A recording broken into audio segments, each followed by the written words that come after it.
종합 스포츠 분석 토킹 채널입니다. 10년 이상의 실전 경험과 노하우를 담아 데이터 기반 핵심 분석부터 최강 배팅 전략까지 아낌없이 공유해드립니다. 수년간 운영된 전문 분석방 링크는 고정 댓글에서 바로 확인 가능합니다. PSV vs FC 볼렌담. 이 경기는 구조적으로 포백 간격 관리에 어려움을 겪는 폴렌담과 파이널 서드 점유율을 바탕으로 흐름을 지배하는 아인트호벤의 상성 싸움이라고 정리할 수 있다. 폴렌담은 포백 간 간격이 넓어서 상대 공격진을 효과적으로 통제하지 못하고 있고, 이로 인해 중원 장악력이 떨어지면서 공격 전환 시 템포까지 자주 끊기고 있다. 이때 아인트호벤의 에이스 루번 반 본멜이 하프 스페이스와 중앙 지역으로 파고들어 그 틈을 적극적으로 공략해 파이널 서드 공간을 선점한다면 홈팀 입장에서는 상대보다 훨씬 수월하게 선제 득점을 노릴 수 있는 구도가 형성된다. 사우턴이 후방에서 안정적으로 볼을 배급해주고 페리시치와 풀백들이 측면에서 폭을 확보해주면 반 본멜은 자연스럽게 안쪽으로 좁혀 들어와 슈팅 각도를 만드는 패턴을 반복할 수 있다. 반면 폴렌담은 베어만과 쿠아스, 뮤렌의 개별 능력으로 공격 전환 시 위협적인 장면을 만들 수는 있지만 중원 간격이 한번 벌어지면 수비 라인이 동시에 무너지는 장면이 자주 나오고 있다. 그래서 경기 시간이 지날수록 아인트호벤의 전방 압박과 템포 조절에 폴렌담이 끌려다니는 그림이 나올 가능성이 높고, 두 팀의 슈팅 숫자와 박스 점유율 격차도 점점 벌어질 수 있다. 결국 이 매치는 아인트호벤이 홈에서 템포와 볼 점유율, 파이널 서드 지배력까지 모두 쥐고 가며 선제골을 포함해 다득점까지 노릴 수 있는 경기 흐름에 가깝다고 보는 편이 합리적이다. 토킹 추천 배팅. 승무패 아인트호벤 승 강추. 언더오버 오버 추천. US 레체 vs 토리노. 이 경기는 기본적으로 레체의 홈세트와 토리노의 후반 승부 전략이 정면으로 맞부딪히는 매치업이다. 레체는 홈에서 4-3-3을 기반으로 안정적인 두 줄 수비와 측면 전개를 통해 승부를 보려 하지만, 중원과 수비 라인 사이 간격이 벌어지면 라마단이 혼자서 넓은 공간을 커버해야 하는 구조적 부담이 생긴다. 카마르다를 축으로 하는 전방 공격은 초반에는 위력적일 수 있으나, 토리노가 라인을 과도하게 올리지 않으면서 센터백과 수비형 미드필더의 간격을 좁히고 버티기 시작하면 레체의 크로스 위협은 점점 단순해질 가능성이 크다. 토리노는 초반부터 무리하게 라인을 끌어올리기보다는 지오반니 시메오네를 앞세워 전방 압박의 강도와 방향을 조절하면서 상대 빌드업 리듬을 깨는 데 먼저 초점을 맞출 것이다. 그래서 전반에는 두 팀 모두 극단적인 오픈 게임보다는 상대 실수를 기다리는 조심스러운 탐색전 양상이 길어질 수 있다. 그러나 시간이 흐르면서 레체의 중원이 체력적으로 부담을 느끼기 시작하면 라마단이 앞뒤로 공간이 벌어지고, 이 지점부터 토리노의 전형적인 후반 승부 패턴이 본격적으로 작동할 가능성이 높다. 토리노의 경우 후반 승부처 타이밍에 하프스페이스 공략 빈도를 극단적으로 높여가며 블라시치가 측면에서 드리블 돌파 후 컷백을 선택하는 장면을 반복적으로 가져가려 할 것이다. 이때 레체의 수비 라인이 박스 안쪽으로 급하게 좁혀 들어가면 수비 간격은 순간적으로 크게 벌어지고, 세컨드 라인에서 카사데이가 타이밍 좋게 박스로 치고 들어갈 통로가 자연스럽게 열린다. 카사데이가 이 구간을 향해 정확한 타이밍에 침투해 들어가면 결국 페널티 박스 안쪽에서 골키퍼가 반응하기도 전에 깔끔하면서도 결정적인 득점 장면이 나올 수 있다. 레체 입장에서는 이 후반 패턴을 차단하려면 라마단이 앞에서부터 미리 압박 라인을 설정하고 블라시치가 드리블을 시작하기 전에 두세 명이 동시에 압박을 걸어야 한다. 하지만 후반 70분 이후에도 같은 집중력을 유지하는 것은 현실적으로 쉽지 않고, 한두 번 수비 간격이 벌어지는 순간이 반드시 올 수밖에 없다. 그래서 이 경기는 전반까지는 레체가 홈에서 어느 정도 버티는 흐름이 나올 수 있지만, 후반 승부처 구간에서는 토리노의 하프 스페이스 공략과 세컨드 라인 침투가 점점 더 위협적으로 드러날 가능성이 크다. 지오반니 시메오네의 활발한 전방 움직임이 센터백을 끌어내고 블라시치가 측면에서 라인을 찢어놓으면 카사데이는 자연스럽게 라인 사이에서 결정적인 마무리 기회를 부여받는 구조가 완성된다. 결국 시간의 흐름과 함께 전술적인 무게 중심은 레체의 버티기에서 토리노의 공세로 서서히 기울어갈 공산이 크고, 후반 한두 번의 하프 스페이스 공략이 스코어를 가를 가능성이 높은 매치업이다. 종합적으로 보면 레체가 홈에서 쉽게 무너지지는 않겠지만, 토리노의 후반 공략 패턴과 세컨드 라인 득점 루트를 고려할 때 승부의 향은 원정팀 쪽으로 더 짙게 풍긴다. 토킹 추천 배팅. 승무패 레체 패 강추. 언더오버 언더 추천. 크리스탈 피 vs 맨체스터 유. 이 경기는 같은 3-4-3 구조를 사용하는 두 팀이지만 후반 체력 관리와 세컨볼 경쟁력에서 결이 갈리는 매치업이다. 홈팀 크리스탈 팰리스는 3백 앞에 중원을 두텁게 세우고 탈압박 이후 측면과 하프 스페이스를 빠르게 공략하는 전환 축구를 준비하고 있다. 반면 원정팀 맨유는 초반에는 마테우스 쿠냐와 마운트, 브루노가 만들어내는 패스 교환과 개인 기량으로 공격의 활로를 찾지만, 시간이 지날수록 압박 강도와 리커버리 속도가 떨어지는 패턴을 노출하고 있다. 맨유의 경우 경기 후반 체력 저하로 세컨볼 대응이 느려지면서 두 번째 상황에서의 압박이 한 박자씩 늦어지는 문제가 자주 발생한다. 그래서 중원 리커버리 속도가 떨어지고 수비와 미드필더 사이 간격이 벌어지면서 상대 이선이 자유롭게 방향 전환과 전진 패스를 선택할 수 있는 구간이 생기게 된다. 크리스탈 팰리스는 이 약점을 정확히 겨냥해 경기 후반 교체 카드로 예레미 피노와 레르마를 투입해 템포를 다시 끌어올리는 시나리오를 준비해둘 수 있다.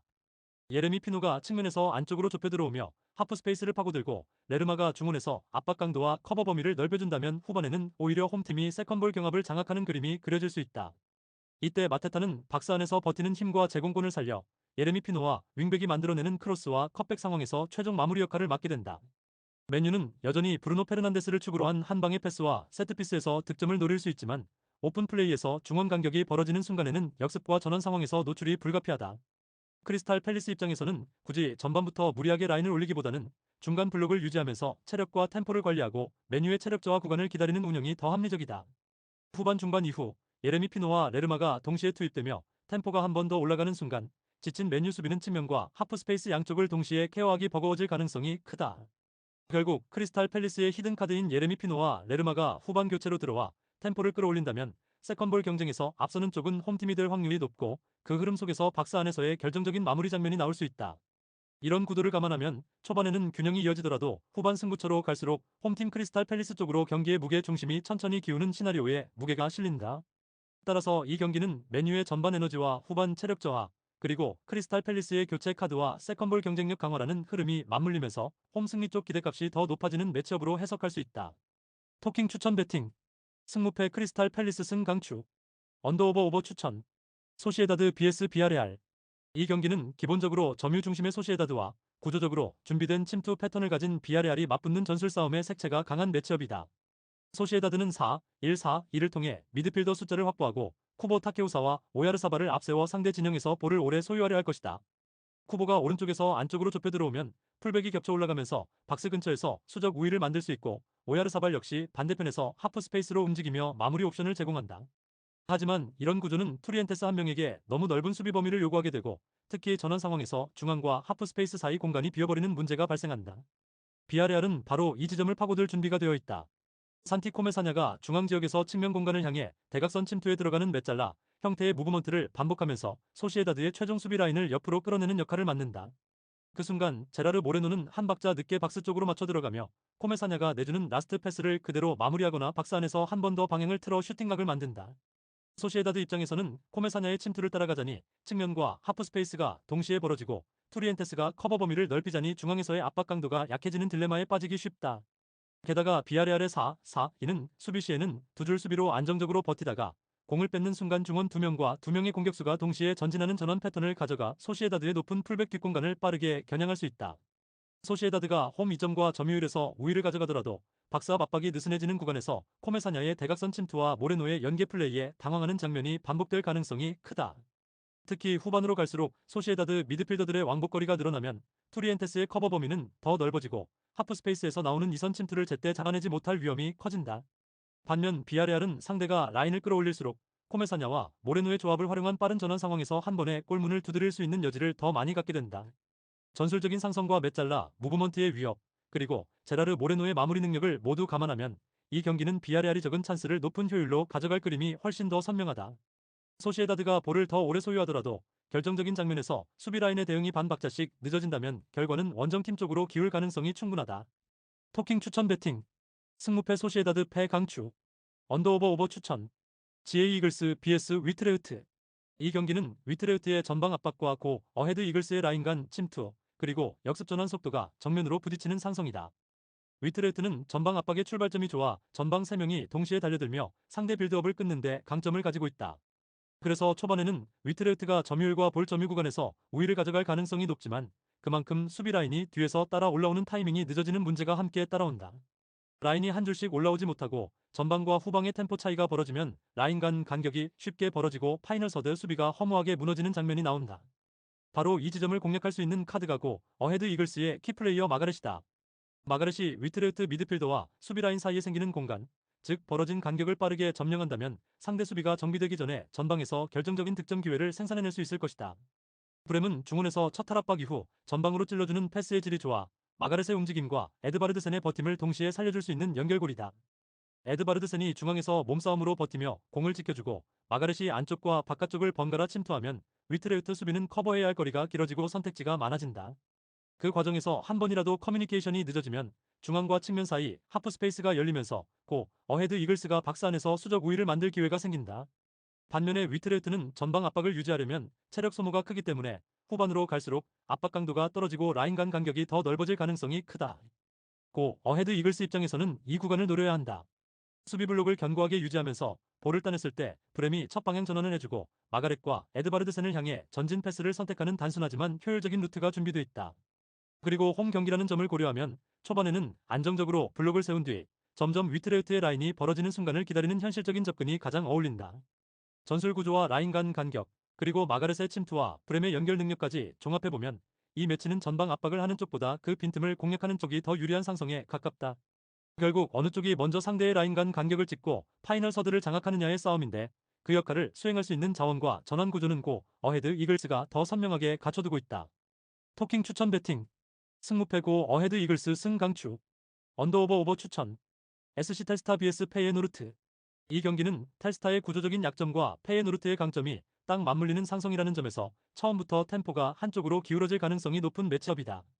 텔스타는 3-4-3에서 윙백이 높이 전진해 공격 숫자를 늘리는 대신 측면 풀백의 복귀가 늦어지는 순간마다 측면 뒷공간이 크게 노출되는 패턴을 반복하고 있다. 그래서 상대가 측면에서 한번 탈압박에 성공하면 곧바로 텔스타의 측면 수비수와 센터백 사이 공간으로 파고들 수 있는 상황이 만들어지고 여기서부터 박스 안 컵백과 세컨 찬스까지 연쇄적으로 이어지는 그림이 많다. 페이에노르트의 에이스 우에다와 하지 무사가 이 공간으로 번갈아 침투해 컵백 루트를 만들어내기 시작하면 골문 앞에서는 우에다와 이선 자원들이 연달아 마무리하는 장면이 연출될 가능성이 높다. 특히 하지 무사가 측면에서 1대1 아이솔레이션을 가져가면 텔스타 윙백과 측면 센터백은 둘 중 하나가 무조건 끌려 나올 수밖에 없고 그 순간 박스 중앙은 우에다에게 매우 이상적인 마무리 각도가 열린다. 팀버가 중원에서 좌우 폭을 넓히는 패스를 섞어가며 템포를 조절해준다면 텔스타는 어느 쪽 사이드를 먼저 막아야 할지 선택부터가 어려운 상황에 직면하게 된다. 그래서 텔스타가 이 상성을 극복하려면 블록을 과감하게 낮추고 라인을 깊게 가져가야 하는데 그러면 3-4-3의 장점인 전방 압박과 측면 공격 숫자가 자연스럽게 줄어든다는 딜레마가 발생한다. 반면에 페이에노르트는 굳이 라인을 무리하게 올리지 않아도 측면 1대1 우위와 박스 안 침투 패턴만으로도 충분히 경기 주도권을 가져올 수 있는 스쿼드 구성을 가지고 있다. 때문에 전반 초반만 안정적으로 넘기면 후반으로 갈수록 텔스타 수비는 점점 더 깊게 내려앉게 되고 그 과정에서 페이에노르트의 컷백 패턴과 두 번째 득점, 세 번째 득점까지 이어질 여지도 분명히 존재한다. 그래도 텔스타가 홈에서 공격적인 기조를 완전히 버리지는 않을 것이기 때문에 한두 번 역습 상황에서 해틀리를 통한 마무리 혹은 세트피스 찬스는 만들어낼 수 있다. 하지만 전술 구조와 개인 기량, 측면 매치업을 종합적으로 고려하면 승부의 주도권은 결국 페이에노르트 쪽으로 기울어질 그림이 훨씬 더 뚜렷하다. 토킹 추천 배팅 승무패 텔스타 패 강추 언더오버 오버 추천 피사 vs 인테르 이 경기는 피사의 3백과 미드블록이 인터밀란의 점유 기반 공격과 메잘라 움직임을 어디까지 견뎌낼 수 있느냐를 보는 매치업이다. 피사는 마린을 축으로 하는 빌드업을 통해 전방으로 나가려 하지만 상위권 팀의 강한 전방 압박을 만나면 탈압박 루트가 제한되면서 자연스럽게 롱볼 비중이 높아지는 패턴을 보여왔다. 마이스터가 전방에서 버티는 힘은 있지만 두 번째 세 번째 러너가 빠르게 붙지 못하면 세컨볼 경합에서 손해를 보며 다시 상대에게 볼을 내주는 장면이 반복될 수 있다. 인터밀란은 경기 초반에는 라인을 천천히 끌어올리며 상대 블록을 두드리고 시간이 지날수록 상대 진영 깊숙한 지역에서 볼 점유 시간을 늘리며 공격 주도권을 확실히 가져가는 팀이다. 바렐라는 메잘라 무브먼트로 측면으로 빠져나가 공을 받은 뒤 크로스와 컷백을 상황에 맞게 섞어 사용하면서 피사 수비 라인의 시선을 계속 흔들어줄 것이다. 피사 입장에서는 바깥 크로스를 막기 위해 윙백을 넓게 빼두면 안쪽 컷백 라인이 비고 컷백을 의식해 안쪽을 조이면 다시 측면에서 크로스 각도가 열리는 딜레마에 빠질 수밖에 없다. 여기에 튀랑이 세컨드 라인에서 하프 스페이스를 선점해 공을 받기 시작하면 센터백이 따라 나가는 순간 라인 뒤쪽이 비고 따라 나가지 않으면 자유롭게 슈팅 각도를 만드는 장면이 연달아 나올 가능성이 크다. 라우타로는 페널티 박스 안팎에서 계속해서 움직임을 바꾸며 수비수의 시선을 끌어당기고 튀랑과의 2대2 조합으로 박스 안에서 수적 우위를 만들 수 있는 자원이다. 결국 피사는 라인을 내리면 전방 압박이 약해지고 라인을 올리면 하프 스페이스와 뒷공간이 동시에 열리는 구조적 한계를 안고 경기에 나서야 한다. 반면 인터밀란은 중원 숫자, 우위와 바렐라의 방향 전환, 튀랑의 하프 스페이스 장악, 라우타로의 마무리까지 이어지는 공격 루트를 이미 완성형에 가깝게 다듬어 놓은 상태다. 그래서 시간이 지날수록 피사의 수비 블록은 더 많이 뛰어야 하고 인터밀란은 더 적은 움직임으로 더 큰 찬스를 만들어낼 수 있는 흐름이 예상된다. 특히 후반으로 접어들수록 피사의 윙백과 미드필더 라인 사이 간격은 벌어질 수밖에 없고 이 구간에서 인터밀란의 크로스와 컷백, 세컨드 라인 침투는 더 날카로운 유효 슈팅으로 연결될 것이다. 전술 완성도와 선수 개개인의 퀄리티, 그리고 경기 후반 시간대의 점유율 흐름까지 모두 감안하면 이 경기는 인터밀란 쪽으로 기울어진 상성이라고 보는 것이 자연스럽다. 토킹 추천 배팅 승무패 피사패 강추 언더오버 오버 추천 스트라스부르 vs 브레스트와 이 경기는 좌우 밸런스가 흔들리는 브레스트와 스위칭 패스를 통해 반대편 공간을 활용하는 스트라스부르의 전술적 상성이 맞부딪히는 구도다. 스트라스부르는 3백을 기반으로 중원과 측면을 동시에 장악할 수 있는 구조를 갖추고 있으며 파니첼리가 후방에서 안정적으로 빌드업을 열어주면서 파이스가 중원 전투를 책임진다. 엘 무라베는 하프스페이스에서 경기를 읽어내며 볼을 잡는 순간 상대 수비 라인의 쏠림과 간격을 동시에 확인하는 에이스다. 브레스트가 한쪽 측면에 숫자를 쏟아부으며 압박과 공격을 동시에 시도할 때 스트라스부르는 굳이 정면 돌파로 무리하기보다 파이스와 엘 무라베를 거쳐 반대편으로 방향 전환을 시도하는 선택이 훨씬 효율적이다. 브레스트 특유의 좌우 밸런스 붕괴는 바로 이 순간 드러난다. 엘 무라베가 반대편으로 스위칭 패스를 정확히 연결하는 순간 그 측면에서는 커버 타이밍이 늦어지며 윙백과 풀백 사이에 넓게 벌어진 공간이 한 번에 노출된다. 그 공간에서 스트라스부르 측면 자원은 볼을 여유있게 받으며 수비수와의 1대1 돌파를 시도하거나 박스 안으로 침투하는 동료를 향해 컷백과 크로스를 선택할 수 있는 유리한 상황을 맞이한다. 브레스트 입장에서는 마그네티가 중앙에서 슬라이드 커버를 하려 해도 이미 방향 전환이 끝난 뒤라 반대 측면까지 커버 거리를 줄이기에는 물리적인 한계가 따라붙는다. 그래서 한 번 스위칭이 성공하는 순간 스트라스부르가 만들어내는 공격 상황은 사실상 수적 우세에 가까운 장면으로 전개되기 쉽다. 또한 홈팀 스트라스부르는 3백을 바탕으로 수비 전환에서도 안정감을 유지하기 때문에 아조르크에게 단순히 롱볼을 올려보내는 패턴에 대해서는 센터백과 수미 라인이 동시에 경합에 들어가며 12차 저지를 수행할 수 있다. 델 카스티오가 볼을 잡더라도 한쪽에 쏠린 구조로 인해 반대편 지원이 늦어진다면 개인 기량만으로 스트라스부르의 촘촘한 수비 블록을 계속해서 흔들기에는 부담이 크다. 결국 시간 싸움이 길어질수록 스트라스부르의 스위칭 패스와 반대 측면 활용, 그리고 홈에서의 주도권이 서서히 누적되면서 브레스트를 수세로 몰아넣는 흐름이 유력해 보인다. 전술적인 상성과 좌우 밸런스의 차이, 그리고 엘 브라베의 패스 선택까지 고려하면 이 경기는 스트라스부르가 기회를 더 많이 만들어 갈 수 있는 판이라고 보는 편이 합리적이다. 토킹 추천 배팅. 승무패 스트라스부르 승 강추. 언더오버 언더 추천. 에스턴 빌라 vs 울버햄프턴. 이 경기는 공격 전개와 하프스페이스 활용에 강점을 가진 아스톤 빌라와 중앙 측면 가리지 않고 수비 조직이 흔들리는 울버햄튼의 맞대결이다. 아스톤 빌라는 틸레만스를 축으로 후방 빌드업을 안정적으로 가져가면서 와킨스의 뒷공간 움직임과 맥긴의 라인 사이 침투를 결합해 상대 블록을 흔들어 놓을 수 있는 팀이다. 특히 틸레만스가 탈압박에 성공하는 순간 전진 패스 한 번으로 울버햄튼 미드필더와 수비 라인 사이 벌어진 공간을 바로 공략할 수 있기 때문에 하프스페이스에서 맥긴이 공을 잡는 그림이 자주 나올 수 있다.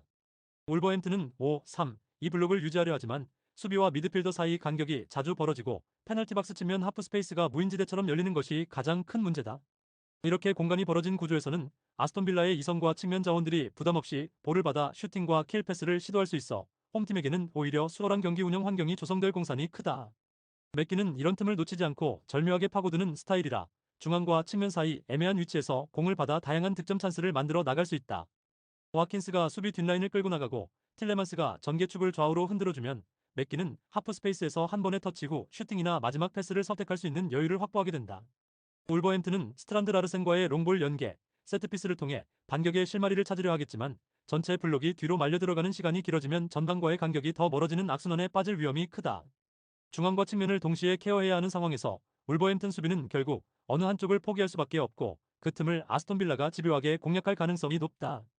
특히 페널티 박스 측면 하프 스페이스가 비는 장면이 반복되면 빌라의 측면 자원과 맥긴이 그 공간에서 공을 받아 컷백과 슈팅을 동시에 노리는 장면이 여러 차례 연출될 수 있다.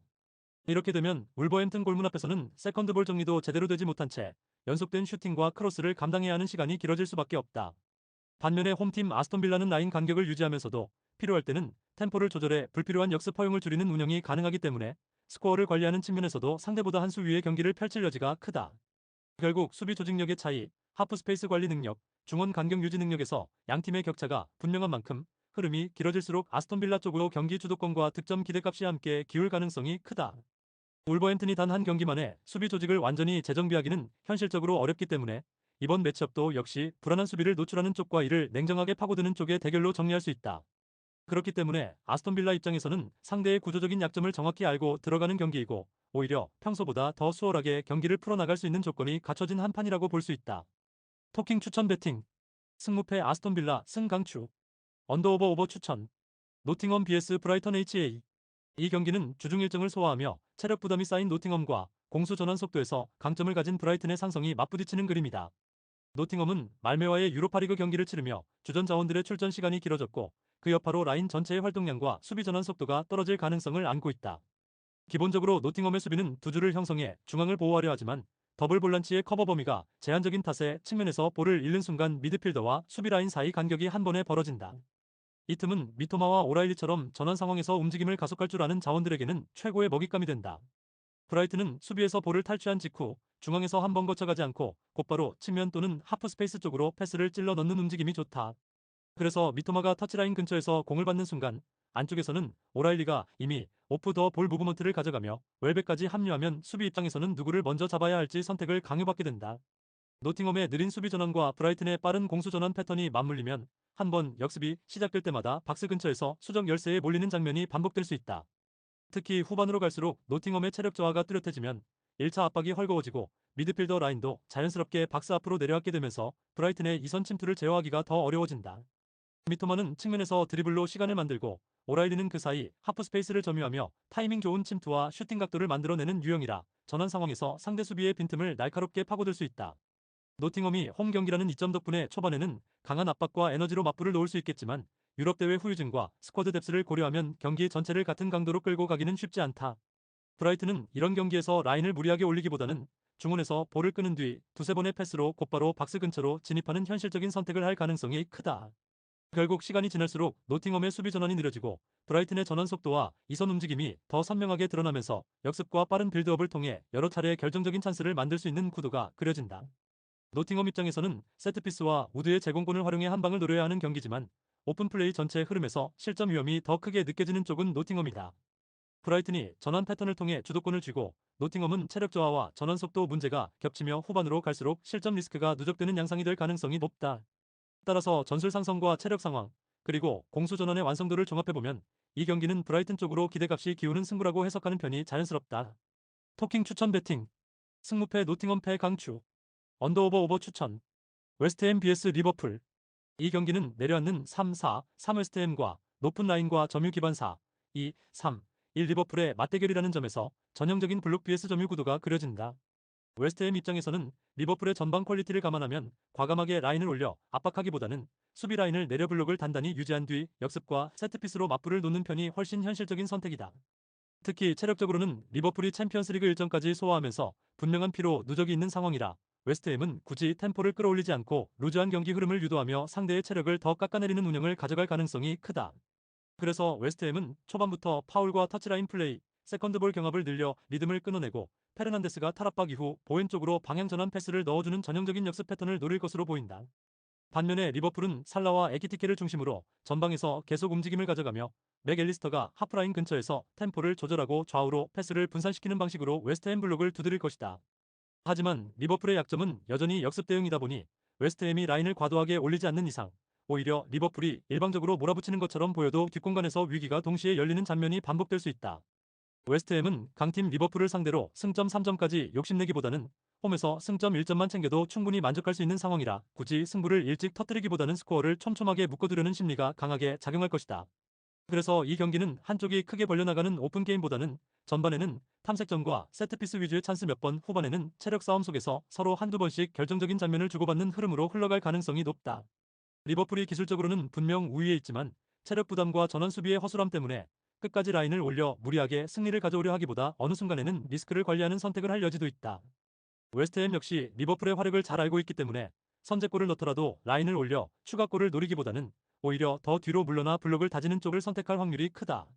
그렇지만 리버풀 입장에서 승점 0점은 치명적이기 때문에 경기 막판까지 최소한 동점골을 노리는 공세는 이어질 것이고 그 과정에서 세컨드볼 한 번, 세트피스 한 번이 다시 스코어를 맞추는 방향으로 작용할 수도 있다. 결국 전체적인 그림을 보면 웨스트햄의 보수적인 경기 운영과 리버풀의 체력 저하, 그리고 전원 수비의 불안이 맞물리면서 어느 한쪽이 안정적으로 두 골 차 이상 달아나기보다는 스코어가 엇갈리다가 다시 균형을 찾는 흐름이 유력하다. 때문에 이 매치는 리버풀이 점유율과 슈팅 숫자에서는 앞서더라도 웨스트햄의 역습과 수비 집중력이 버티는 사이 승패가 갈리지 않고 스코어가 맞춰지는 무승부 가능성을 충분히 열어두고 보는 편이 합리적이다. 토킹 추천 배팅. 승무패 무승부 강추. 언더오버 언더 추천. 함부르크 vs 슈투트가르트. 이 경기는 함부르크의 공격적인 3백 3-4-3과 슈투트가르트의 템포 조절형 4-2-3-1이 맞부딪히는 구도다. 함부르크는 퀘니히스베르퍼의 속도와 직선적인 돌파를 중심으로 홈에서 라인을 높게 유지하며 상대를 눌러붙이는 축구를 지향한다. 초반부터 윙백까지 전진시키며 하프스페이스에 들어오는 인원을 늘려 많은 숫자를 박스 근처에 배치하는 대신 뒷공간을 어느 정도 감소하는 방식이다. 램베르크가 후방에서 전진 패스를 시도하고 웨싱 넬레시트가 그 앞에서 압박과 커버를 동시에 수행하지만 상대가 전환 타이밍을 잘 잡으면 3백 앞뒤 공간이 동시에 열리는 장면이 나오기 쉽다. 반면 슈투트가르트는 경기 초반부터 무조건 달리는 팀이라기보다는 상황에 따라 속도를 조절하면서 자신들이 원하는 템포로 경기를 끌고 가려는 성향이 강하다. 르웰링이 전반에는 짧은 패스로 볼 점유를 가져가며 중원과 이선을 연결해주고 데미로비치와 볼테마드가 수비수와의 경합을 버텨주면서 자연스럽게 함부르크 블록을 한쪽으로 끌어당긴 뒤 반대측 공간을 노리는 패턴이 예상된다. 그래서 초반에는 슈투트가르트가 짧은 패스로 템포를 낮추며 숨을 고르고 함부르크의 전방 압박이 조금씩 느슨해지는 타이밍을 기다리는 그림이 그려진다. 후반으로 넘어가면 슈투트가르트는 간결한 롱패스와 직선적인 전환으로 한 번에 전방까지 공을 투입하며 르웰링이 이선에서 뛰어 올라가는 속도를 활용하려 할 가능성이 크다. 이때 데미로비치의 왕성한 활동량과 전방 압박이 함부르크 빌드업을 계속 괴롭히고 볼테마드가 중간 지점에서 공을 받아 방향을 바꿔주면 3백과 윙백 사이가 갈라지는 함부르크 구조의 약점이 그대로 노출될 수 있다. 함부르크 입장에서는 홈 응원과 시작 지점의 에너지로 초반 주도권을 잡을 수 있지만 라인을 높게 유지하는 시간이 길어질수록 뒷공간 리스크는 커지고 역습 한 방에 흔들릴 위험도 커진다. 또한 3백 앞을 커버하는 웨싱 넬레시티의 부담이 커지면 중원 압박이 느슨해지고 슈투트가르트의 짧은 패스 네트워크에 휘둘리며 세컨볼 경쟁에서도 밀리는 장면이 나올 수 있다. 슈투트가르트는 전반에 점유와 짧은 패스로 함부르크의 체력을 서서히 갉아먹고 후반에는 롱패스와 템포업으로 날카로운 역습과 직선적인 돌파를 결합해 승부를 보려 할 가능성이 높다. 결국 이 경기는 3백의 폭을 활용해 전방에서 몰아붙이는 함부르크와 템포 조절과 전환 속도에서 앞서는 슈투트가르트 사이의 싸움이며 후반으로 갈수록 전술 유연성과 체력 관리에서 더 안정적인 쪽이 우위를 가져갈 공산이 크다. 전반적인 그림을 놓고 보면 템포를 스스로 조절하면서 경기 전체 흐름을 디자인할 수 있는 슈투트가르트 쪽이 한 박자 늦는 함부르크 수비 전환을 파고들 여지가 더 많은 매치업이라고 정리할 수 있다. 토킹 추천 배팅 승무패 함부르크 패 강추 언더오버 언더 추천 세비야 vs 베티스 이 매치는 양팀 감독 모두 수비 지향적인 전술 콘셉트를 즐겨 사용하고 있다는 점에서 애초에 화끈한 타격전을 기대하기는 어렵다. 두 팀 모두 전체적인 수비 라인을 자신들의 페널티 박스 부근까지 많이 내린 상태에서 철저한 선수비 후 역습 형태의 보수적인 경기 운영을 선호하는 편이다. 그래서 경기 초반부터 서로 라인을 높이지 않고 중원에서 부딪히다가 볼을 빼앗겨도 곧바로 역습을 나가기보다는 한 번 더 정비하고 천천히 올라오는 장면이 반복될 가능성이 크다. 베티스는 로 셀소와 리케미를 축으로 짧은 패스를 주고받으면서도 많은 숫자를 박스 안에 집어넣지 않고 에르난데스의 한두 번 침투에 비중을 두는 만큼 과감한 모험을 걸지 않을 것이다. 세비야 역시 이삭 로메로에게 볼이 들어가기 전까지는 큰 변속 없이 알폰 곤잘레스와 바르가스가 사이드에서 수비와 공격 사이를 오가며 안전하게 경기를 풀 가능성이 높다. 그렇게 된다면 전체적으로 루즈한 흐름 속에서 전후반 90분이라는 시간이 조용히 흘러가 버릴 가능성이 매우 높다. 양팀 모두 전술적인 스타일에서 안정지향적인 요소를 동시에 추구하고 있기 때문에 중원 싸움이 길어지고 파울로 템포를 끊는 장면이 많아지면 박스 안 진입 자체가 드문 답답한 경기 양상이 예상된다. 그리고 어느 한쪽이 먼저 실점하더라도 라인을 과감히 올려가며 승부를 뒤집으려 하기보다는 리스크를 줄인 상태에서 세트피스나 역습 한두 번에 기대는 방향으로 흐를 가능성이 크다. 결국 이런 팀들끼리의 맞대결은 자연스럽게 루즈하게 흘러갈 수밖에 없고 양쪽 모두 실점 관리에 더 많은 에너지를 쓰면서 스코어 차이가 크게 벌어지지 않는 방향으로 경기가 흘러갈 여지가 크다. 토킹 추천 배팅 승무패 무승부 강추 언더오버 언더 강추 트벤테 vs 에이지 알크마르 이 경기는 양팀 모두 4-2-3-2를 사용하는 미러 매치 구조지만 중원 압박의 정확도와 이선의 전진 타이밍에서 뚜렷한 차이가 드러나는 승부다. 트벤테는 홈에서 라인을 적극적으로 끌어올리면서 전방 압박을 시도하지만 중원에서의 압박 타이밍이 어긋나는 경우가 종종 발생해 상대에게 파이널 서드 진입 통로를 쉽게 열어주는 경향이 있다. 그렇기 때문에 상대 선수들에게 파이널 서드 지역을 여러 차례 노출하게 될 수밖에 없고 이는 알크마르처럼 이선 전진이 활발한 팀에게는 치명적인 약점으로 작용할 수 있다. 그 틈을 타고 알크마르의 에이스 미나스가 전방으로 전진하며 상대의 페널티 박스 근처까지 진입하게 된다면 트벤테의 더블 피벗과 센터백 라인 사이 공간이 한순간에 벌어지면서 수비 밸런스가 완전히 무너질 수 있다. 미나스는 이런 상황에서 단순히 슈팅만 노리는 것이 아니라 페럿이나 사디크에게 짧은 패스를 연결하면서 박스 안쪽에서 수적 우위를 만들어내는 능력도 갖추고 있다. 반면 트벤테는 볼프스빈켈과 로츠를 중심으로 한 전방 콤비네이션이 날카로운 편이지만 알크마르의 두 줄 수비를 상대로 박스 근처까지 밀고 들어가는 과정에서 풀어야 할 과제가 적지 않다. 알크마르는 수비 단계에서 두 줄 블록을 탄탄하게 유지한 뒤 볼을 탈취하는 순간 미난스를 축으로 빠르게 전환하는 패턴을 선호하기 때문에 트벤테가 라인을 올리면 올릴수록 역습 한 방에 흔들릴 위험이 커진다. 그래서 전반에는 트벤테가 홈에서 어느 정도 점유율과 슈팅 시도를 가져가더라도 전환 상황과 라인 간 간격 싸움에서는 점차 알크마르 쪽으로 흐름이 기울 가능성이 높다. 특히 후반으로 갈수록 트벤테 중원의 압박 강도가 떨어지면 미난스의 전진과 페럿의 움직임, 사디크의 사이드 돌파가 동시에 살아나면서 알크마르의 득점 기대값이 더 높아질 수 있다. 에르디비지 특유의 빠른 템포와 전원 싸움 속에서 중앙 공간 관리가 느슨한 쪽이 결국 실점을 먼저 허용할 확률이 높다는 점을 감안하면 이 매치업에서는 알크마르가 전술적으로 한 수 위에 있는 그림이다. 토킹 추천 배팅 승무패 트벤테 패 강추 언더오버 오버 추천 앙제스 CO vs 알시랑스 이 경기는 구조적으로 하프 스페이스를 내어주는 앙제와 그 구간을 집중적으로 파고드는 랑스의 전술적 상성이 그대로 겹쳐지는 매치업이다. 앙제는 3백업 하프 스페이스 수비가 느슨해 중원과 측면 사이가 쉽게 벌어지고 이 구간에서 상대 윙어나 인버티드 자원이 공을 잡는 순간 수비 라인이 한 번에 끌려나가는 문제가 뚜렷하다. 그래서 상대 윙어가 침투할 때 속수무책으로 돌파를 허용하며 무너지는 경우가 자주 발생되고 커버가 늦어지면서 박스 안에서 프리맨을 허용하는 장면도 반복된다. 랑스의 입장에서 보면 신라가 중원에서 앙제의 전개를 끊어낸 뒤 곧바로 전방으로 전진 패스를 넣어주는 순간이 이 경기의 핵심 트리거가 된다. 신라가 이 느슨한 하프 스페이스 구간으로 빠르게 침투해 공을 이어받고 토벤과 사이드가 안쪽 바깥쪽으로 엇갈리며 움직인다면 랑스는 박스 근처에서 컷백 루트를 마음껏 설계할 수 있다.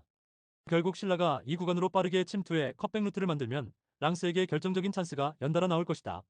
앙제는 체리프의 스피드와 르폴의 문전 움직임을 활용해 역습 한두 번 정도는 위협적인 장면을 만들 수 있겠지만 라인을 올려 강하게 압박을 걸기에는 하프 스페이스 수비의 허점이 너무 크다.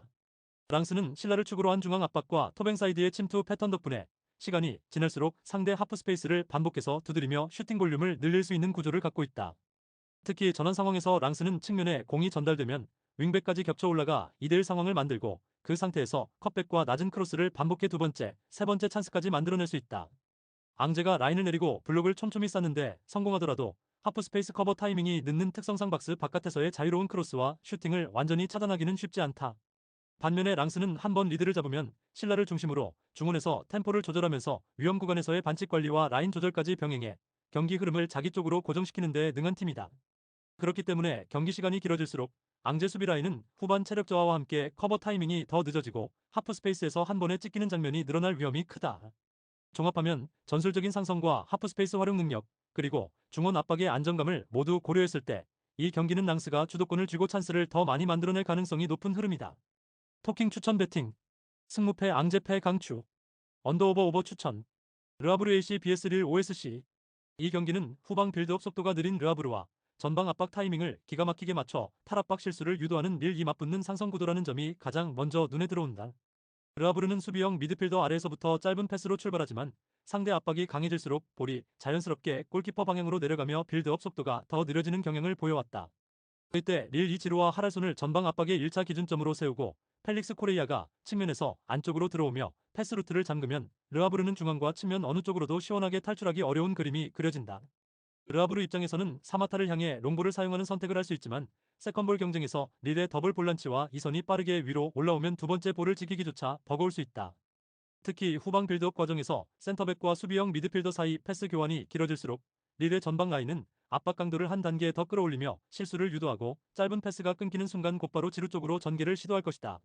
릴은 볼을 탈취한 뒤 최대한 적은 패스로 박스 근처까지 공을 운반하는데 집중하기 때문에 하랄손이 하프 스페이스에서 공을 받는 순간 르하브르의 수비 블록은 급하게 안쪽으로 좁혀 들어와야 하는 상황에 내몰리게 된다. 이 과정에서 펠릭스 코레이아가 측면에서 안쪽으로 치고 들어오며 커트인 형태의 드리블을 시도하면 르하브르 측면 수비수와 윙어의 커버 타이밍이 어긋나면서 박스 안쪽으로의 컷백 라인이 열릴 가능성이 크다. 르하브르는 수비적으로 한번 라인을 내려앉으면 블록 자체는 어느 정도 유지하지만 문제는 공격 전환 시에 올라갈 인원이 부족해 역습이 풀리지 않는다는 점이다. 릴 입장에서는 상대가 깊게 내려앉을수록 중원에서의 점유 비율을 끌어올리고 세컨볼 경쟁에서 우위를 점하면서 2차, 3차 공격을 이어갈 수 있어 시간은 오히려 원정팀 쪽에 유리한 방향으로 흐를 수 있다. 또한 릴은 교체 카드에서도 측면 자원과 이선 공격 옵션을 다양하게 보유하고 있어 후반전에는 신선한 에너지를 투입해 다시 전방 압박 강도를 높이는 방향으로 경기 운영을 가져갈 여지가 크다. 반대로 르하브르는 후반으로 갈수록 수비 집중력과 빌드업 정확도가 떨어지면 단순 클리어링이 늘어나고 수비 라인이 박스 안으로 점점 밀려 들어가는 패턴이 나올 위험이 높다. 그래서 전반에는 르하브르가 홈 이점을 바탕으로 어느 정도 균형을 맞추더라도 시간이 지날수록 빌드업 피로와 압박 대응 한계가 겹쳐지면서 릴의 득점 기대값이 점차 올라가는 흐름을 그려볼 수 있다. 결국 이 경기는 르하브르가 후방에서 얼마나 실수 없이 탈압박을 해내느냐가 관건이지만 전방 압박 퀄리티와 이선 연계 완성도를 놓고 보면 릴 쪽으로 저울추가 기울어질 가능성이 더 커 보인다. 전술적인 완성도, 전방 압박의 리듬, 교체 카드의 폭까지 모두 감안하면 원정팀 밀 2 빌드업 약점을 집요하게 물고 늘어지며 경기 흐름을 가져갈 확률이 높은 매치업이다. 토킹 추천 배팅. 승무패 르하브르 패 강추. 언더오버 추천. FC 로리앙 vs 오지 시니스.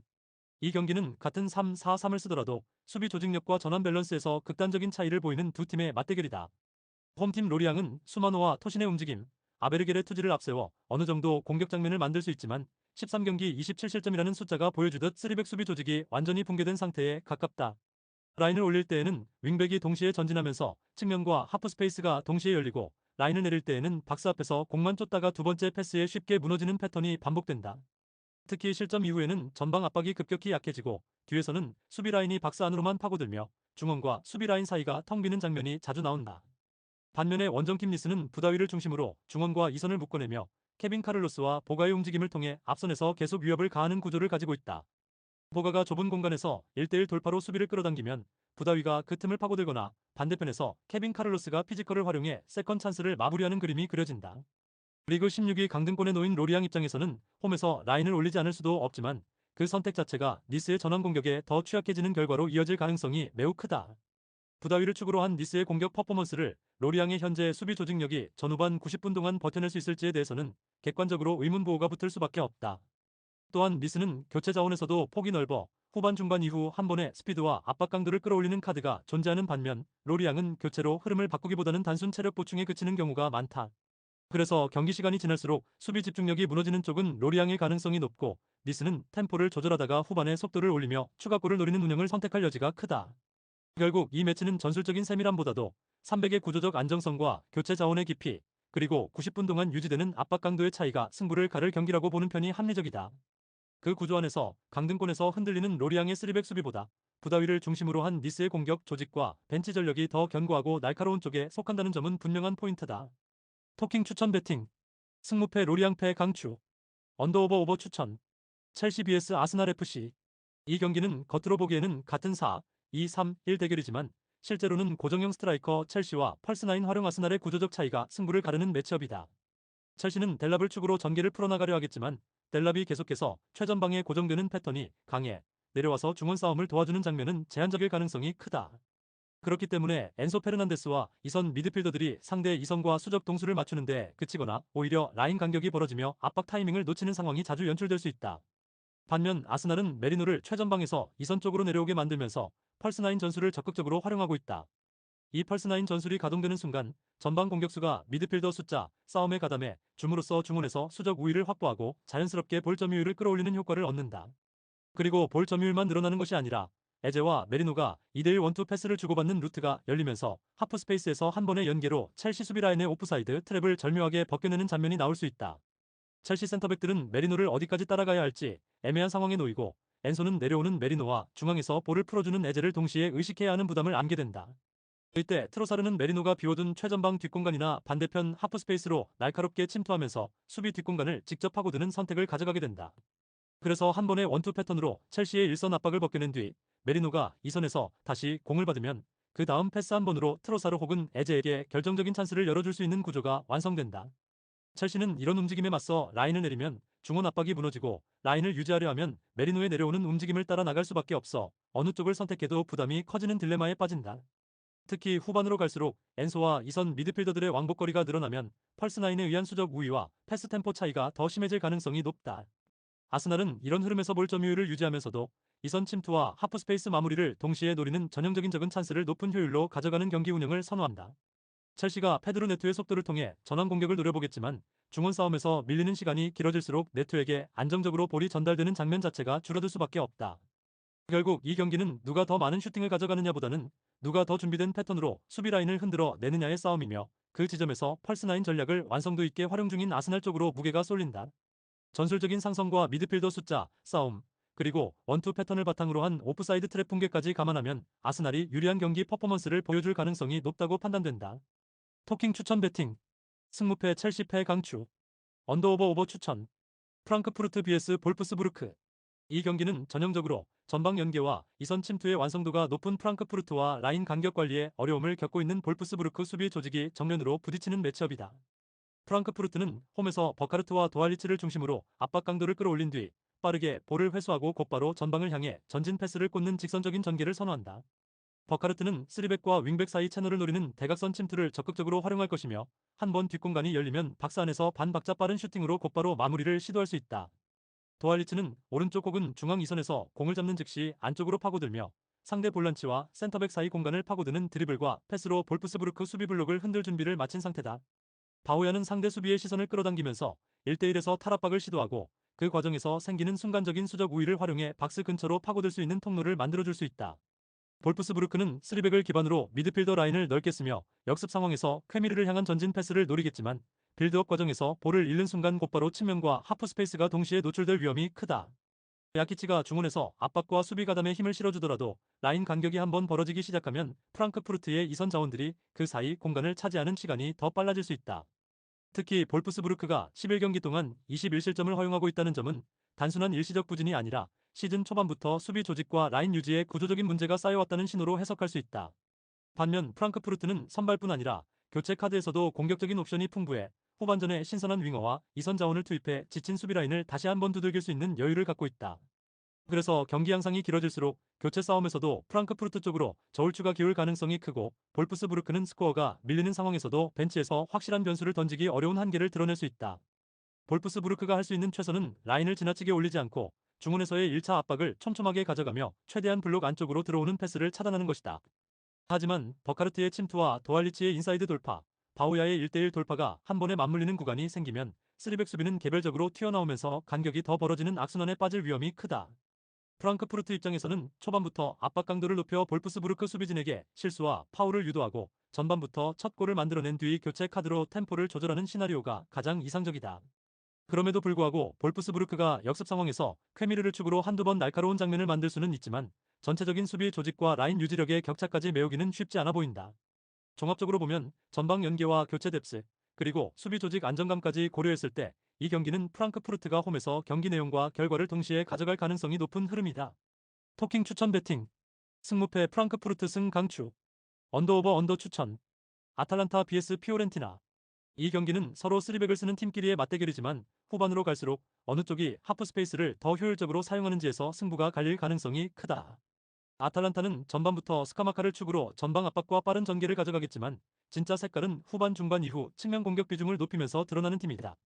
특히 대 케텔라이르가 터치라인을 따라 내려가다 타이밍을 보며 컷백을 시도하는 장면이 반복되면 피오렌티나 수비는 골문을 지키기 위해 안쪽으로 말려 들어가면서 수비형 미드필더와 센터백 간 거리가 자연스럽게 벌어질 수밖에 없다.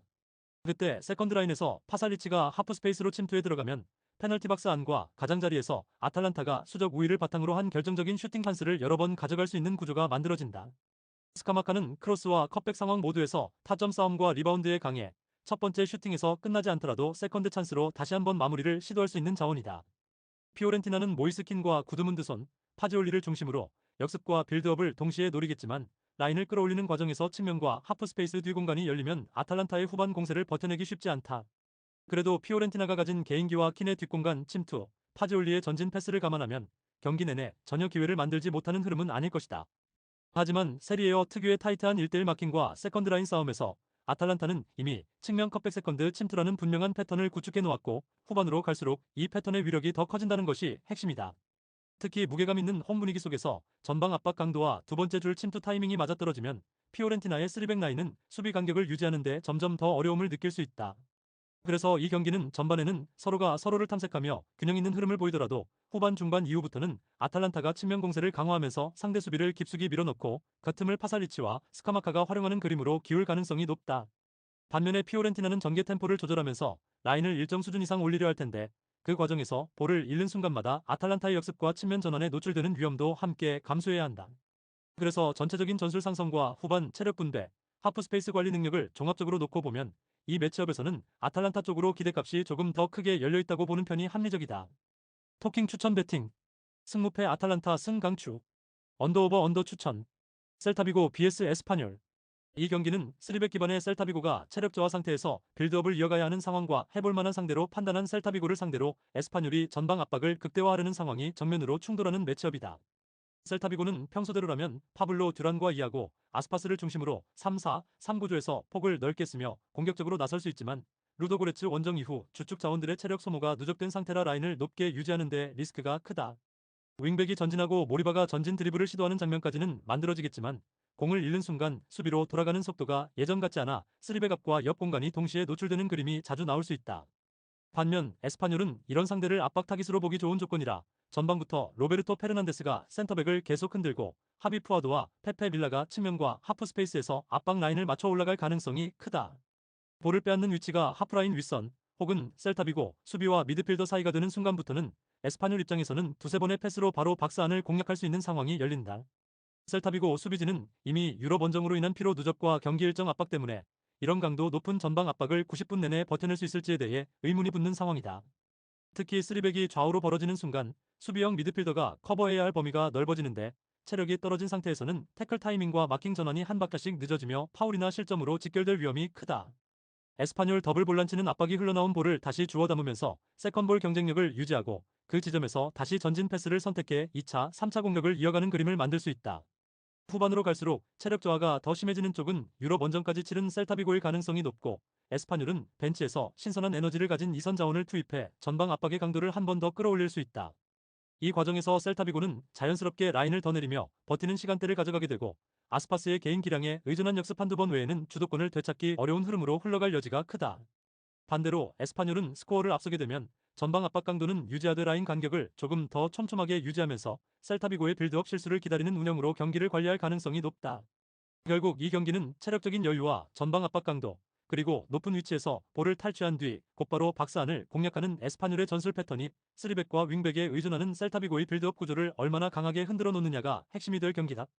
유럽 무대까지 병행하고 있는 셀타비고의 피로, 누적과 에스파뇰 특유의 해볼 만한 상대에 대한 압박 강도 상승 패턴을 함께 고려하면 전체적인 경기 흐름은 서서히 원정팀 쪽으로 기울어질 가능성이 더 높다고 보는 편이 합리적이다.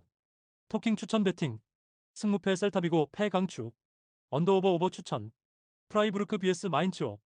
이 경기는 후방 빌드업 구조를 통해 전진 패스의 질을 끌어올리려는 프라이부르크와 쓰리백과 윙백을 활용하지만 라인 간격 관리에서 불안 요소를 드러내는 마인츠의 맞대결이다. 프라이부르크는 센터백들을 넓게 벌리고 에게슈타인이 라볼피아나 형태로 내려가 빌드업의 축을 세우면서 초반부터 마인츠 일선 압박을 흔들어 놓으려 할 가능성이 크다. 이 과정에서 마인츠가 일선을 높게 두고 압박을 시도하면 프라이부르크는 후방에서 수적 우위를 만든 뒤 한 번의 방향 전환으로 반대측 하프 스페이스를 여는 패턴을 반복할 수 있다. 그리포는 좌측에서 세트피스뿐 아니라 오픈 플레이에서도 안쪽으로 접고 들어가는 움직임을 통해 커트인 슈팅과 크로스를 동시에 위험 요소로 가져갈 수 있는 자원이다. 그래서 마인츠 우측 수비진이 그리포의 움직임에 끌려나가는 순간 프라이부르크의 풀백과 이선 자원들이 하프 스페이스와 박스 안쪽으로 파고들며 수적 우위를 형성할 여지가 크다. 휠러는 박스 안에서 등지는 볼을 지켜낸 뒤 이선으로 떨어지는 패스를 선택하거나 직접 슈팅을 가져가는 데에 능하기 때문에 프라이부르크의 전진 패스가 자주 성공하는 경기가 된다면 자연스럽게 마무리 횟수도 늘어날 수밖에 없다. 반면 마인츠는 쓰리백과 윙백을 활용해 측면에서 숫자를 가져가려 하지만 전개 과정이 매끄럽지 못할 경우 오히려 윙백이 전진에 비운 뒷공간을 상대에게 내주는 장면이 반복될 위험이 있다.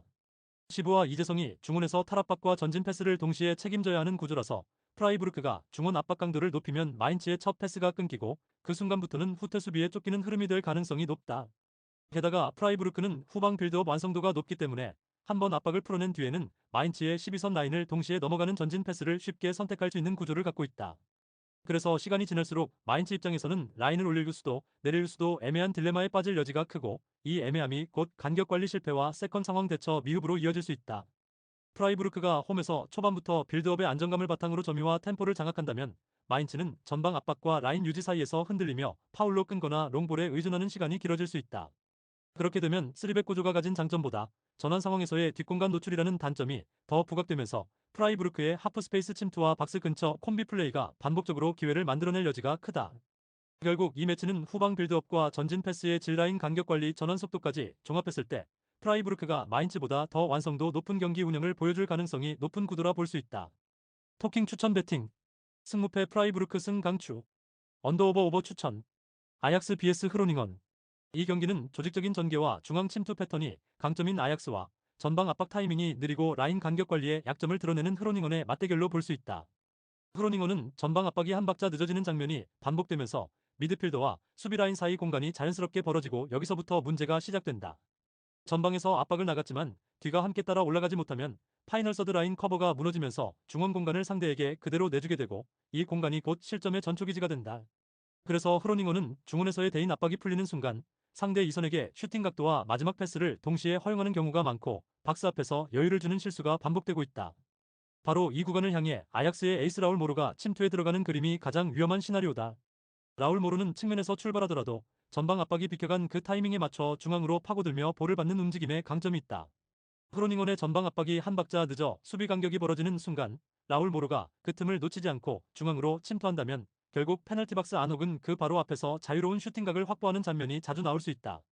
이때 베오르스트가 수비수 둘을 끌고 가면서 박스 안에서 버텨주고 세컨볼과 컵백 상황에서 라울 모로와 스티븐이 번갈아 마무리를 노리는 패턴이 형성되면 흐로닝원 수비는 라인 전체가 뒤로 쏠리며 균형을 잃기 쉽다. 또한 아약스의 더블 볼란치는 상대 빌드업이 느려지는 구간에서 전진 압박을 시도해 흐로닝원의 전개 템포를 더 끊어놓을 수 있어 공격과 수비 전환 모두에서 한 템포 빠른 리듬을 유지할 가능성이 크다. 흐로닝원이 반 베르엔과 타하를 활용해 역습을 시도할 여지는 충분하지만 그 출발점이 되는 중원에서의 탈압박이 깔끔하지 못하면 금세 공을 빼앗기고 다시 수비 블록을 정비해야 하는 악순환으로 빠질 수 있다. 반면에 아약스는 홈 경기라는 점을 감안할 때 초반부터 점유율을 높게 가져가며 흐로닝원의 압박 타이밍을 시험해 볼 가능성이 크고 전반 중반 이후부터는 라울 모로의 중앙 침투 루트를 반복적으로 가동하면서 균열을 넓혀갈 것으로 예상된다. 그래서 이 매치는 단순한 공격력 비교라기보다는 전방 압박의 타이밍과 라인 간격 관리 그리고 그 틈을 읽어내는 이선 자원의 침투 능력이 승부를 가를 핵심 포인트가 될 것이다. 전술적 상성만 놓고 보면 수비 간격이 쉽게 벌어지는 흐로닝원의 구조와 그 공간을 집요하게 파고들 수 있는 아약스의 이선 자원 구성을 감안할 때 홈팀 쪽으로 기대값이 더 크게 형성되는 흐름이다. 토킹 추천 배팅 승무패 아약스 승 강추 언더오버 오버 추천 AS 로마 vs 나폴리 이 경기는 후반으로 갈수록 상대 진영에서 압박 강도를 끌어올리는 AS 로마와 루카 폴리타노 대 브라이너를 축으로 한 나폴리의 단선적인 전개가 정면으로 부딪히는 승부다. 로마는 초반에는 3백과 더블 볼란치 간 간격을 좁혀 안정적으로 라인을 세우고 중원에서 퍼거슨과 코네가 템포를 조절하며 경기를 읽는 흐름을 가져갈 가능성이 크다. 시간이 지날수록 엘 샤라위가 좌측에서 스피드를 살려 치고 들어가며 낮은 크로스를 깔기 시작하면 나폴리 수비 라인은 페널티 박스 안으로 더 깊숙이 말려 들어갈 수밖에 없다. 이때 세컨드 라인에서 마누이 코네가 하프 스페이스를 파고들며 공을 받아내면 상대 수비가 아직 포지션을 잡지 못한 상태에서 박스 앞 슈팅 공간이 열리는 장면이 반복될 수 있다. 로마의 후반 압박 플랜이 가동되면 나폴리의 4-1-4-1은 앵커 앞 공간을 보호하는 데 에너지를 쏟아야 하고 루카를 향한 롱볼 비중이 높아질수록 중원에서의 세밀한 패스 교환은 줄어드는 흐름으로 흘러갈 여지가 크다. 그래서 세컨볼 경합에서는 아브둘라후의 커버와 코네의 전진 압박이 더해진 로마 쪽이 점차 주도권을 가져갈 시나리오가 설득력 있다. 나폴리는 폴리타노의 커싱과 대 브라이너의 스루 패스로 한 번에 라인을 깨는 장면을 만들 수 있지만 전개가 길어질수록 앵커 주변 공간이 벌어지고 세컨드 라인 수비가 뒤로 쏠리는 패턴이 자주 노출된다. 엘 샤라위의 낮은 크로스와 코네의 하프 스페이스 침투가 계속해서 반복되면 나폴리 수비는 박스 앞에서 순간적인 마킹 혼선을 피하기 어려운 구도다. 반면에 나폴리도 루카의 제공권과 세컨볼에서 한두 번은 위협적인 장면을 만들 수 있으나 전체적인 경기 흐름을 뒤집을 만큼 안정적인 점유와 빌드업 구조를 유지하기에는 리스크가 크게 남아있다. 결국 후반으로 갈수록 로마의 전방 압박과 중원에서의 탈압박 능력이 나폴리의 단조로운 전개를 덮어버리면서 상대 진영에서 경기를 풀어가는 시간 자체가 로마 쪽으로 길어질 가능성이 높다. 이렇게 되면 로마는 후반 중후반 타임에 엘 샤라위의 측면 침투와 코네의 세컨드 라인 침투를 결합해 박스 앞에서 결정적인 유효 슈팅 찬스를 여러 차례 만들어낼 수 있는 그림을 그릴 수 있다. 나폴리가 버티기에 성공하더라도 후반 체력 싸움과 라인 유지력에서의 차이가 누적되면 마지막 구간에서 로마의 세트피스와 세컨볼 상황에서 승부가 기우는 장면이 나올 확률이 높다. 전술적 상성, 후반 압박 강도, 세컨볼 경쟁력, 하프 스페이스 공략 능력을 모두 합산하면 이 경기는 AS 로마 쪽으로 기대값이 쌓이는 구도라고 보는 편이 타당하다. 토킹 추천 배팅 승무패 AS 로마 승 강추 언더오버 언더 추천 올림픽 리옹 vs FC 낭트 이 경기는 인버티드 풀백을 활용해 중원 숫자 우위를 만들려는 리옹과 4-1-4-1 구조로 버티는 낭트가 맞붙는 상성구도다. 리옹은 후방 빌드업에서 풀백을 안쪽으로 좁혀들이면서 테스만과 함께 사실상 3명 이상이 미드필더 라인에서 공을 주고받는 구조를 만든다. 이렇게 되면 낭트의 홀딩 미드필더 한 명이 중앙을 혼자서 커버해야 하는 장면이 많아지고 자연스럽게 이선 라인과의 간격이 벌어지기 시작한다. 카라베츠는 이 틈을 놓치지 않고 방향 전환을 통해 반대 측면이나 하프 스페이스로 공을 빼주며 낭트의 미드필더 라인을 좌우로 흔드는 전개를 시도할 것이다. 측면 풀백이 안으로 들어오고 윙어가 바깥으로 넓게 벌어지는 스위칭 패턴이 반복되면 낭트 포백은 누구를 따라 나가야 할지 선택을 강요받게 된다. 그 과정에서 한 발만 늦어져도 포백과 미드필더 라인 사이 하프 스페이스가 열리면서 리옹 이선 자원들이 전방에서 자유롭게 턴 동작을 가져갈 수 있는 상황이 만들어진다. 특히 페널티 박스 근처에서 파울을 유도하는 장면이 자주 나온다면 메이틀랜드 나일스의 인프런트 프리킥이 곧바로 득점 위협으로 이어질 수 있다는 점도 낭트 입장에서는 부담이다. 낭트는 기본적으로 라인을 내리고 버티는데 익숙하지만 계속해 세컨 상황을 내주다 보면 어느 순간 라인 전체가 박스 앞에만 몰리면서 컷백과 세컨 슈팅에 취약한 구조로 변하기 쉽다. 반대로 리옹은 중원에서 볼 점유율을 확보하고 템포를 조절하다가 슈팅각이 보이는 순간 과감하게 박스 주변에서 마무리를 시도하는 패턴을 통해 경기 흐름을 자신들 쪽으로 끌어당길 것이다. 낭트가 역습 한두 번으로 모스타파 모하메드에게 찬스를 만들어줄 여지는 있지만 그 외 구간에서는 리옹의 중원 압도와 풀백 스위칭을 버티는데 에너지를 상당히 소모해야 한다. 그래서 시간이 지날수록 낭트 수비 라인의 반응 속도와 커버 범위가 줄어들고 리옹의 이선과 풀백이 하프 스페이스를 점령하는 비율은 점점 더 높아질 가능성이 크다. 결국 이 매치는 리옹이 인버티드 풀백과 중원 숫자 우위를 바탕으로 낭트의 포백을 앞뒤로 흔들면서 파이널 서드에서 더 많은 찬스를 만들어갈 수 있는 흐름으로 전개될 전망이다. 그 과정에서 메이틀랜드 나일스의 킥 퀄리티와 세트피스 한 방은 흐름을 완전히 접수하는 추가 옵션으로 작용할 수 있다. 요약하면 전술 구조와 숫자, 싸움, 세트피스 퀄리티를 모두 고려했을 때 홈팀 리옹이 전체적인 기대값에서 한참 앞선 상태로 경기를 시작한다고 봐야 한다. 토킹 추천 배팅 승무패 리옹 승 강추 언더오버 오버 추천 지로나 vs 레알 마드리드 이 경기는 중원 압박의 밀도가 떨어지는 지로나와 하프스페이스 침투와 전진 패스의 완성도가 높은 레알 마드리드가 맞붙는 상성 싸움이라는 점에서 의미가 크다. 지로나는 3백과 윙백을 활용해 측면에서 공격적으로 나서려 하겠지만 미드필더 라인이 한 번 뒤로 물러나면 수비형 미드필더 한 명이 넓은 지역을 커버해야 하는 구조가 곧바로 드러난다. 이 구간에서 주드 벨링엄이 하프스페이스로 침투해 공을 받게 되면 전방을 향해 고개를 들고 음바페와 비니시우스를 동시에 바라볼 수 있는 구도를 손쉽게 만들 수 있다. 벨링엄이 공을 받아 전진 패스를 선택하는 순간 음바페는 수비라인 어깨를 타고 뒷공간을 파고들고 비니시우스는 좌측에서 안쪽으로 커트인하며 풀백과 센터백 사이를 찢는 움직임을 가져갈 가능성이 크다. 지로나의 수비형 미드필더가 이 움직임을 모두 커버하기에는 커버 범위가 지나치게 넓고 3백 중 한 명이 튀어나오면 그 빈 공간을 다시 비니시우스나 벨링엄이 파고드는 악순환이 이어질 수 있다. 레알 마드리드는 초반부터 라인을 너무 과도하게 올리기보다는 지로나의 빌드업을 어느 정도 허용한 뒤 중원에서 압박 강도를 조절하면서 결정적인 순간에 탈출을 노릴 가능성이 높다. 지로나가 빌드업 과정에서 중원 압박을 제대로 형성하지 못하고 라인 간격을 벌려두는 시간이 길어질수록 벨링엄이 공을 받을 수 있는 공간은 더 넓어지고 그만큼 레알 마드리드의 전진 패스 성공률도 올라갈 것이다. 특히 지로나의 좌우 윙백이 전진한 뒤 수비 전환이 늦어지는 상황에서는 비니시우스가 그 뒷공간을 노리며 1대1 상황을 만들고 음바페가 중앙에서 버티면서 세컨 찬스를 노리는 그림이 반복될 가능성이 높다. 레알 마드리드는 선제골을 만들 경우 이후에는 더블 볼란치와 수비라인 간 거리를 조절하며 중원에서의 간격 관리를 안정적으로 가져가고 역습 상황에서는 다시 음바페와 비니시우스의 속도를 활용하는 운영으로 전환할 수 있다. 지로나가 홈에서 라인을 올려 점유율을 가져가려 할수록 뒷공간 리스크는 커지기 때문에 후반으로 갈수록 전방에서 수비를 버티는 체력과 집중력 싸움에서도 레알 마드리드 쪽이 상대적으로 여유를 가질 수 있는 구도다. 그럼에도 불구하고 지로나의 공격 전개가 한 번씩 살아날 수는 있겠지만 중원 압박과 라인 간격 관리에서의 구조적 차이는 쉽게 메워지기 힘든 격차다. 결국 이 경기는 하프 스페이스를 얼마나 효율적으로 사용하는지 그리고 벨링엄이 그 공간에서 얼마나 자주 공을 잡는지에 따라 경기 흐름이 결정될 가능성이 크다. 종합적으로 보면 중원 압박의 밀도와 전방 침투 완성도 그리고 교체 이후 에너지 유지력까지 감안했을 때 레알 마드리드 쪽으로 승부가 기울 가능성이 더 높다고 보는 편이 합리적이다. 토킹 추천 배팅 승무패 지로나 패 강추 언더오버 오버 추천 구독, 좋아요, 알림 설정 토킹 가족방에서 더 많은 혜택을 만나보세요. 가족방은 고정 댓글의 링크를 통해 문의하세요. 감사합니다.